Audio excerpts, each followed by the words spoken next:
Olá, sejam bem-vindos. Mais uma aula. Hoje eu quero falar algo prático.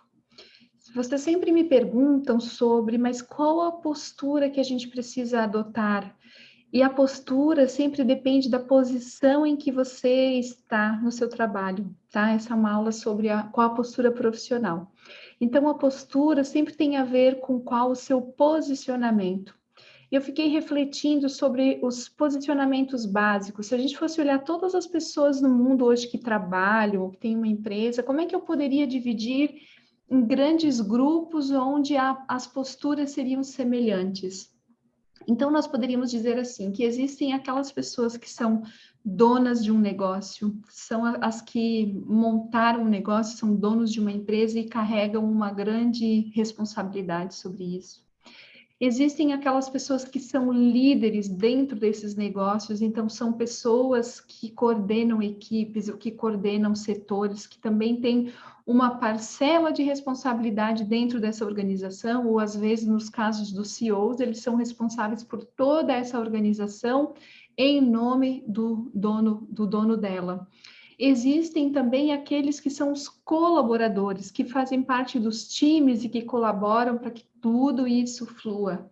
E existem aquelas pessoas, aquelas profissões que são autônomas, que realizam aqueles trabalhos e serviços que servem a todas essas outras pessoas, como, por exemplo, profissionais liberais, também os profissionais da saúde.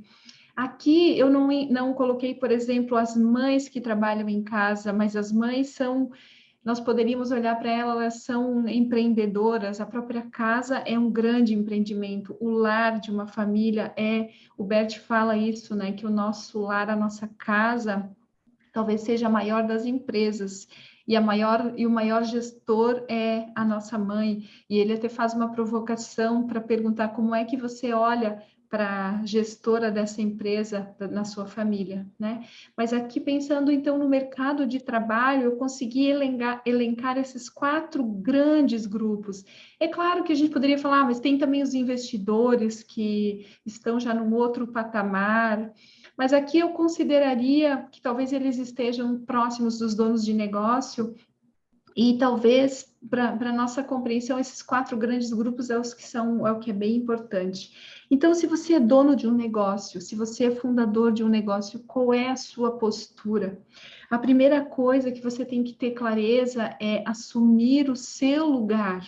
Assumir o seu lugar como responsável por esse sistema, assumir o seu lugar como a principal força, como aquele que dá a direção, como aquele que se conecta com o para que essa empresa existe, para que essa organização existe, para onde nós vamos. Essa é a sua responsabilidade. Muitas vezes, se nós estamos enredados nas nossas questões pessoais, lembra que a gente fala dos primeiros círculos do desenvolvimento? A gente chega aqui na nossa empresa e fica confuso, fica perdido, ou se a gente tem uma dificuldade no casamento, ou uma questão grave envolvendo um filho, isso sempre tira a nossa força e a nossa potência. E quanto mais você tiver clareza disso e puder buscar apoio nesses momentos difíceis, isso é muito importante, porque o que acontece com você se reflete no seu negócio. Quanto menor a empresa, mais as dinâmicas da própria vida dos seus fundadores, dos seus sócios, afetam o andamento do negócio.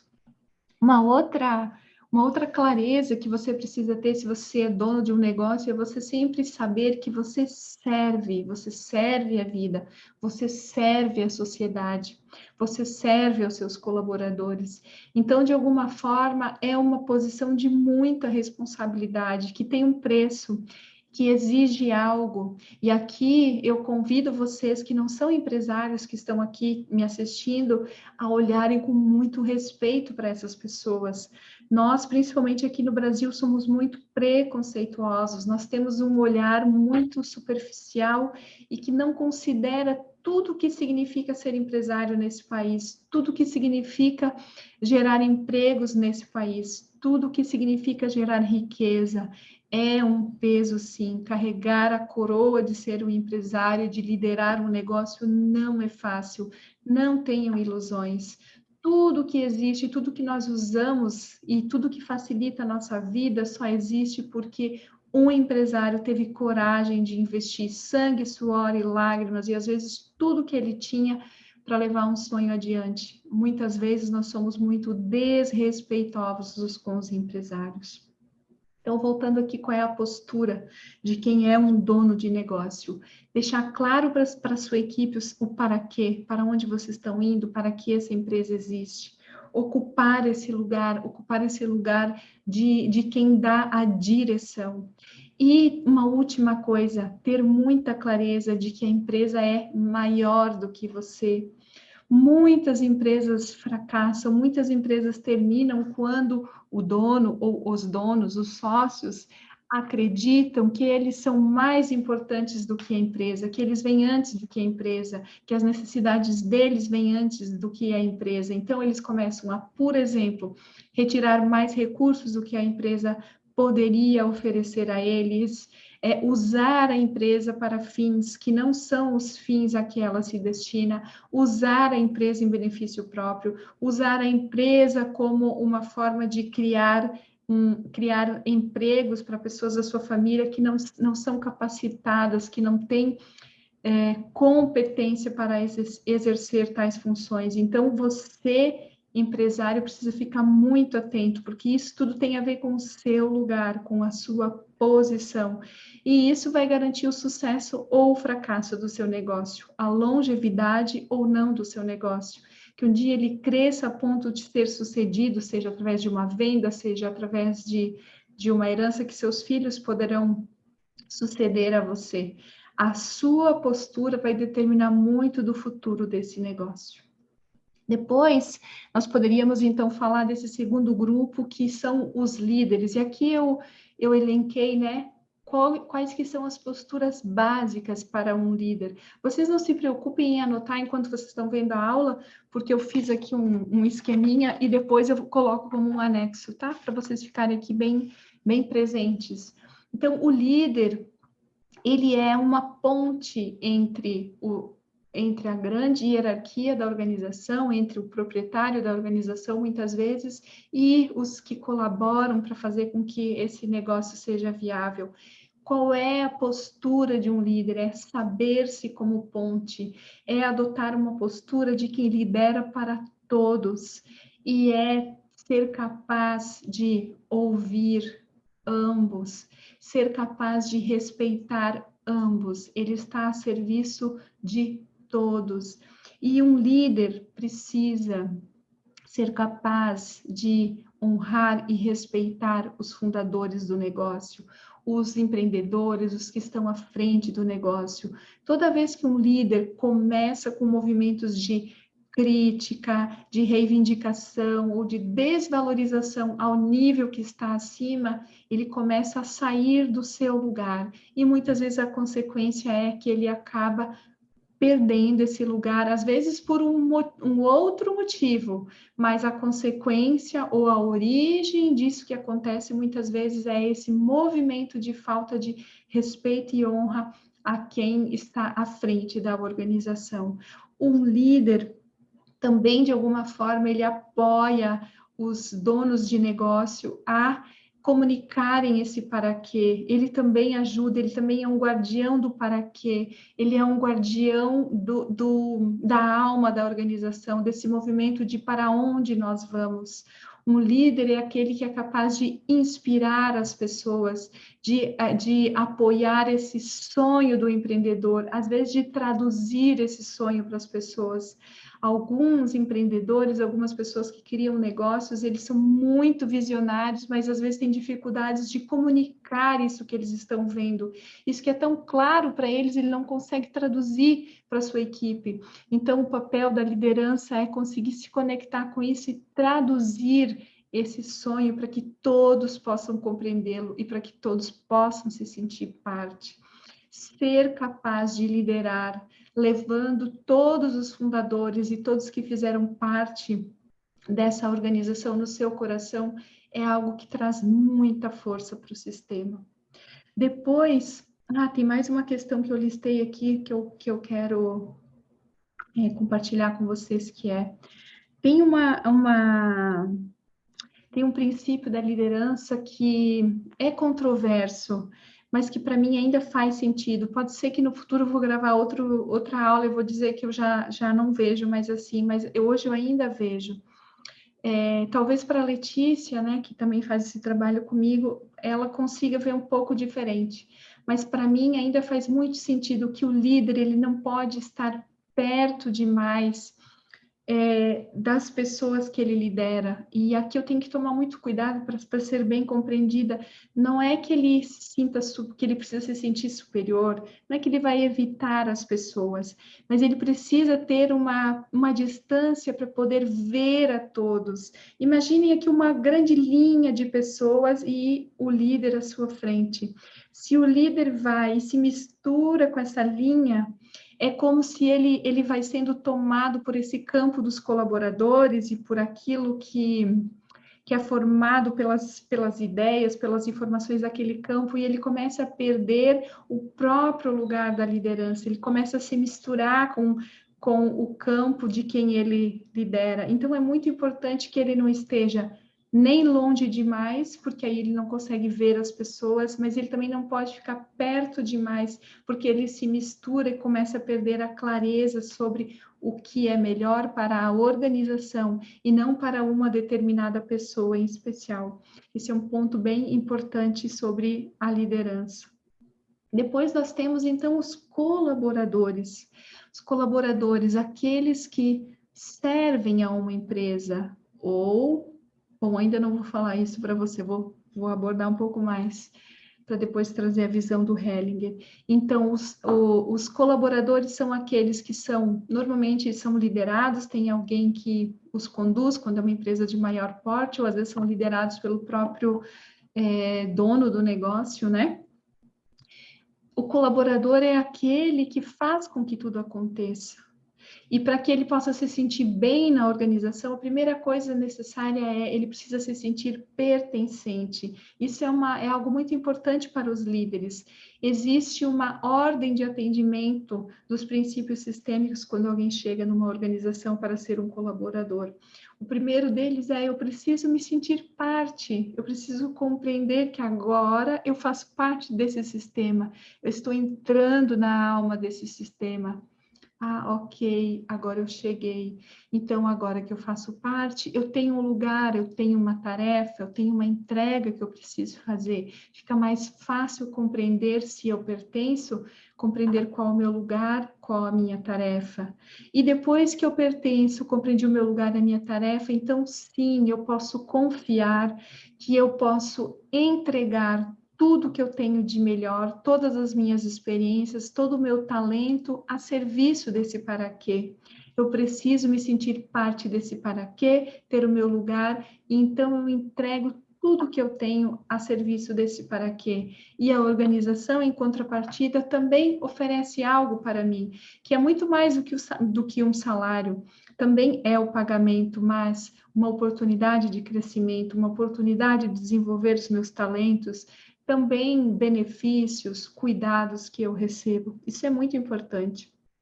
E o que eu brinquei com vocês aqui no início, quando comecei a falar dos colaboradores, é que o Bert diz que, na verdade, os colaboradores, eles muitas vezes se sentem servindo, mas às vezes a gente poderia olhar e pensar, quem serve a quem?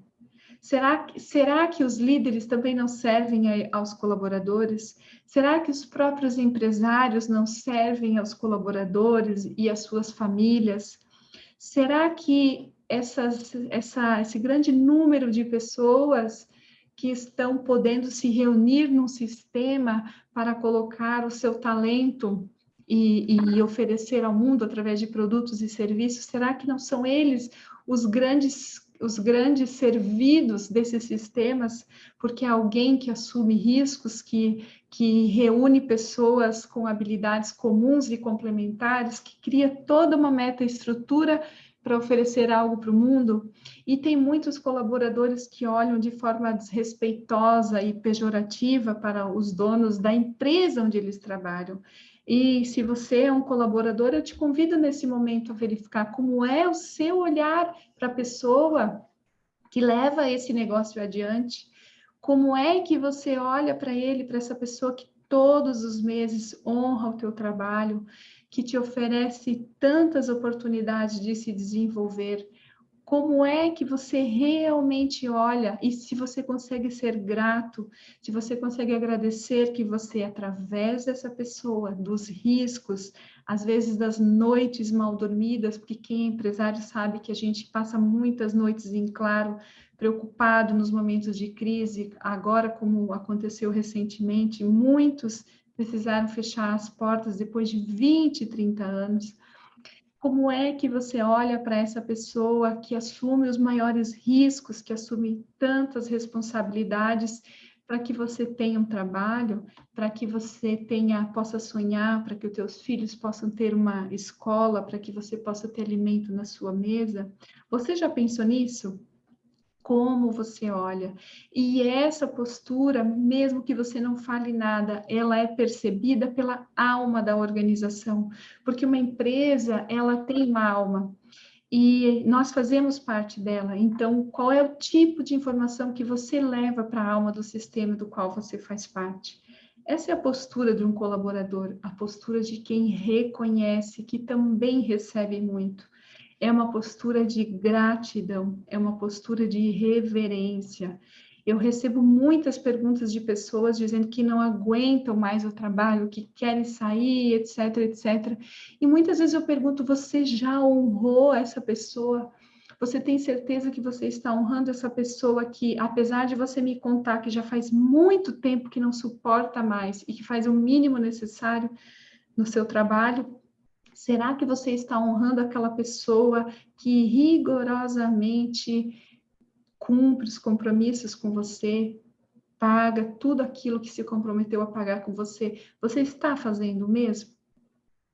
Essa é uma pergunta muito importante para se fazer, porque assim como você está agindo com essa pessoa agora, quando você sai desse trabalho, você tenderá a repetir. Lembra que o nosso cérebro vai automatizando os comportamentos? Então presta muita atenção e seja muito responsável. E esse quarto grupo de pessoas, então, se eu sou um profissional autônomo, qual é a minha postura para ser bem-sucedido? Então, sempre que eu sou um autônomo, ele se assemelha também a um pequeno negócio.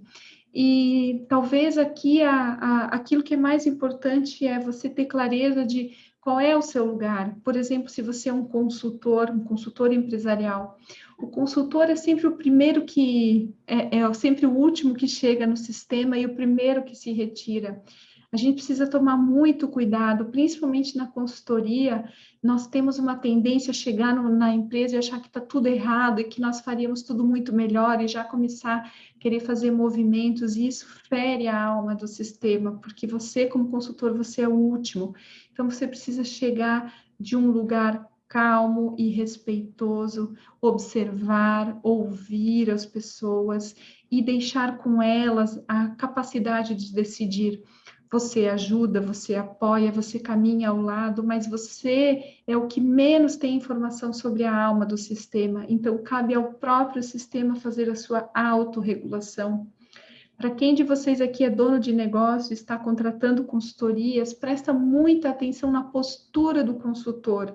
Aquele consultor que entra na tua empresa e já começa a apontar uma série de questões que precisam mudar, e ele mesmo se dispõe nesse movimento de querer fazer as mudanças, você precisa tomar muito cuidado, porque a tendência é o sistema se fechar, o sistema se sente ameaçado quando alguém de fora, alguém que chega por último, chega querendo ter movimentos e posturas como se ele fosse o primeiro, como se ele já estivesse lá há muito tempo.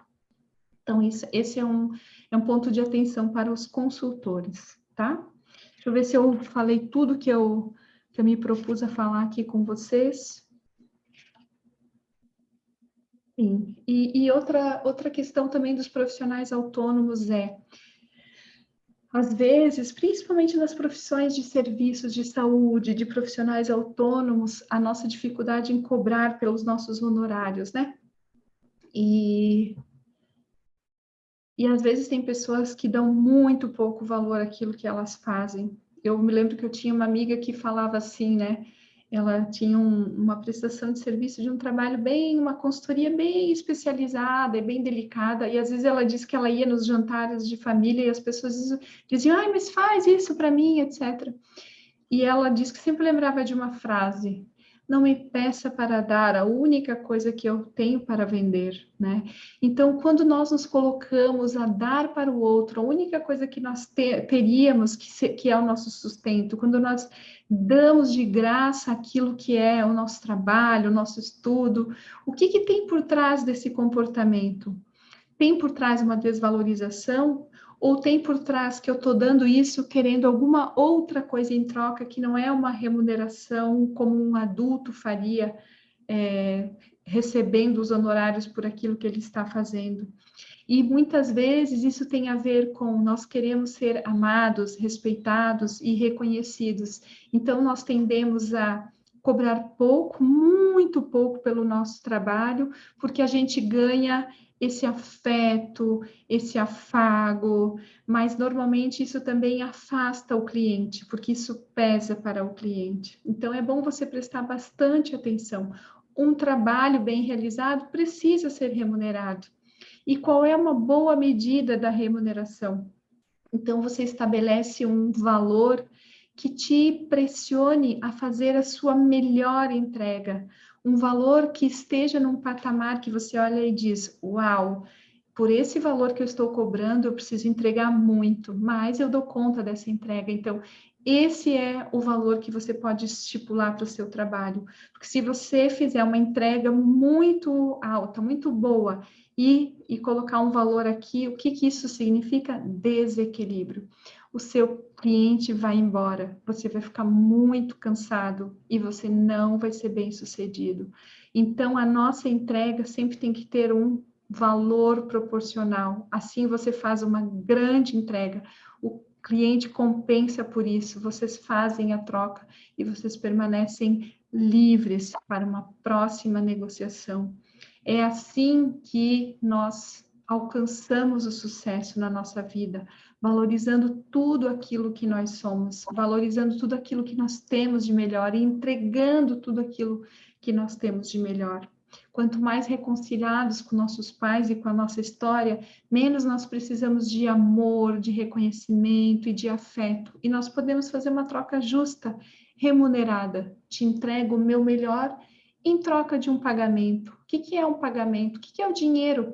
O dinheiro é o resultado do dar e tomar, é o resultado daquilo que nós fazemos a serviço da vida, é um símbolo das trocas. Com esse dinheiro aqui, eu vou remunerar o professor do meu filho, eu vou comprar a minha casa, eu vou fazer o próximo curso, eu vou cuidar da minha saúde, eu vou cuidar da minha vida. É essa compreensão que nós precisamos ter. Então, essa foi uma aula sobre a postura e o posicionamento que cada pessoa pode adotar em cada posição da sua vida, seja como empresário, seja como líder, seja como colaborador, seja como profissional autônomo. Talvez vocês já passaram por mais de uma dessas, talvez irão passar, talvez estejam em transição de carreira. Essa é uma contribuição que nós deixamos para você, para que você possa também avaliar onde é que você está escorregando e saindo da sua posição, para você rapidamente fazer um ajuste, porque isso tem impacto no sucesso e na rapidez, na velocidade com que você alcança as suas metas, os seus objetivos e o seu crescimento. Por hoje é isso e a gente se vê na próxima aula. Bom trabalho para vocês, vocês têm trabalho de casa para fazer.